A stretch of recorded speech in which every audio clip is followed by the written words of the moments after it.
buhay ko po talaga, walang direction. Hindi ko alam bakit ko yun nagawa. Baka lang nalulong lang talaga ako sa computer shop. Siguro nakadagdag siguro yung pag-iwalay ng aking mama at papa.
Gawin at ano yung hindi, na sila mismo din talaga yung I am Gino Matondo, the Social Welfare Officer to the Bahay Pag-asa Center Head. That time, yung BPA kasi, when it started in 2011, it served as parang detention center for these kids. So when I came in 2016, isa sa mga shocking na part of the BPA is yung quarter ng mga bata is detention cell yung dating niya. So nakarehas. I've decided na iswap yung place namin kasi with humanitarian considerations, ayaw na ayaw talaga din natin that our children would feel na parang nakabilanggo sila. Ako yung nag-office sa may reha, sila yung andon. Pag-abot na ko diri kuan gyud laay, wala ka nanad ba nga malayo ka sa imong kuan pamilya. Pag-abot gay na diri hinuktok, may gani kay naho mga kauban na parent pa lipay ba magpakatawa para mawalang sa kamingaw sa akong pamilya. Bisag unsaon nimo pag lipay-lipay, wa mungid ka nga naanad nga layo ka sa imong pamilya. Makahilag gihapon ka sa imong magkuan ka magunahuna gid ka sa imong kuan ba nga. Sus may pagwa ko nagbuhat og di maayo kay di pa ko mahilayo sa akong pamilya.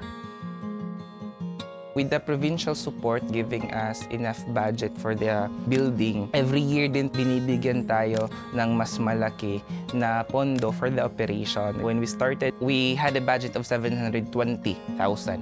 And the following year, we were given 1 million, 1.5, 2 million, hanggang last year, naging 3 million kami. Yung operation, pasahod natin sa mga staff natin, yung meal, morning, lunch, at saka dinner, snacks, vitamin, andun din kinukuha. In terms of giving me house parents, we have 3 security guards, yun para sa rotation ng duty. Without this support, walang magfa-facilitate dun sa mga residents natin. Binago, in-improve yung center natin, mas binigyan tayo ng malaking budget, magiging possible yung accreditation ng facility. Once accredited ka by the DSWD, ibig sabihin nun, abot nyo yung standard na sinet ng department. With the accreditation, ang dami nating invitation na nare-receive na training. Without training, mahihirapan yung mga staff ko in dealing with these residents.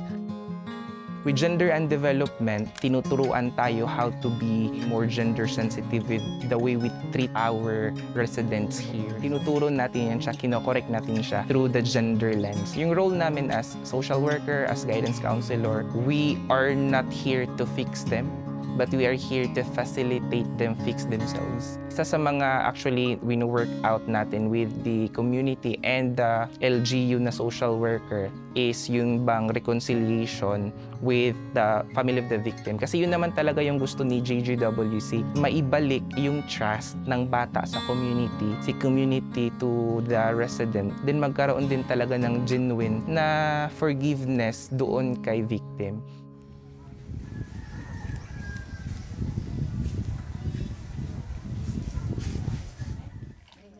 Nung dumating ko ng Bahay Pag-asa, nakakalungkot dahil wala akong kausap, wala akong makalaro. Pag mayroon akong problema, di ko masabi. Hindi pa kami close ng mga kasama ko doon. Ang experience namin doon, hindi kami nila pababayaan po. Tinuring niya pa talaga parang totoong anak po. Pag nalit kami gumising, gisingin nila kami. Samahan nila kami maglaro ng basketball.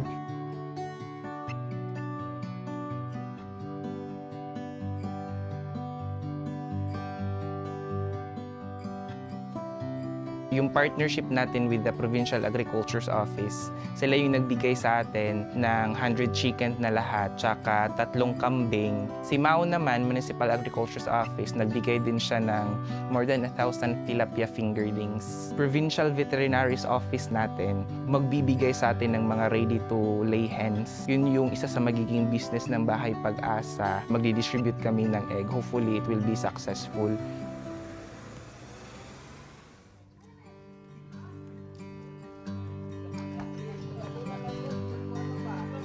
Siyempre, masaya talaga ako kasi balik na ako talaga sa amin. Isip ko yung saya talaga, makikita ko na yung pamilya ko. Aside from the programs and services required of us, nagkaroon din tayo ng initiatives. And one of this is yung reintegration assistance natin. Binigyan niyo po nila ako, sir, ng opportunity na 10K para sa negosyo ko. Hindi baon, hindi allowance ng mga bata, but then a seed capital. Nuturuan din natin sila kung paano i-handle yung money nila. Ayo! So, ang nibisita mi dito sa ilang balay, na ilang pamilya, unya gitambagan po namo siya together da sa iyahang uyuan. Amo siyang gitagaan og food pack sa among barangay council, unya pagkahuman among gi-advisean dili na magbuhat og utro tungod kay kana dautan siya og labag yun na sa batas. Labi na siya kay underage pa.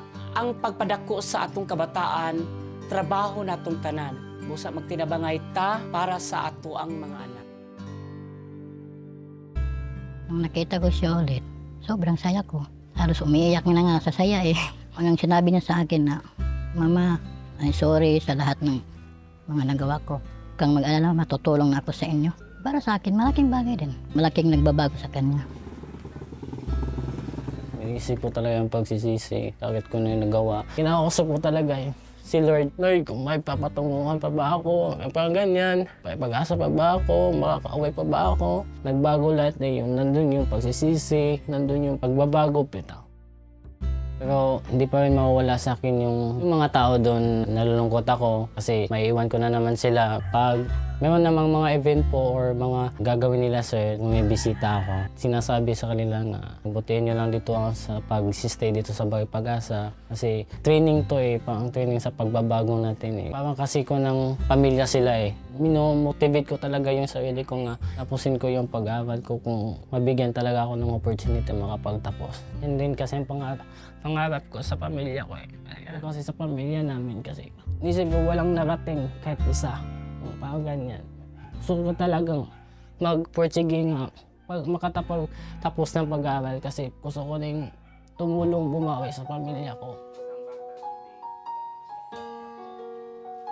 Nabuha ko ng pangalawang chance. Kasi po dati po, di po ako marunong rumispeto ng tao. Sila namang lahat talaga tumulong sa akin eh. Sila lahat ang tumulong magbigay. Pangaral, pagbabago, pag-asa sa akin. Kaya sila lahat pinapasalamatan ko.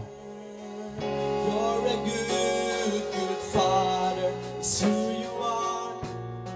It's who you are. It's who you are. And I'm loved by you. Yung contentment talaga, parang sort of trophy mo kasi yung bawat success stories sa Bahay Pag-asa at nagiging trophy ko yan siya. Every time na nakikita mo na itong bata na to is with his success stories, nagpapatuloy or yung nagko-continue to grow, develop, and even pilit na inaabot din yung dreams nila. If kapag nagtatrabaho ka sa ganitong facility, lahat extra. Extra love, extra care, extra patience. You have to put extra for really to reach their heart and to realize that there's still hope. That is why it's Bahay Pag-asa, it's House of Hope. And that's really the reason why they are here and why we are here, to give them hope for a brighter future. Maaabot ko din yan. Hindi man ngayon, pero sa susunod balang araw, makapunta din ako dyan sa aking pinapangarap. Tungod sa Bahay Pag-asa, gapadayon gapon ko sa aking kinabuhi.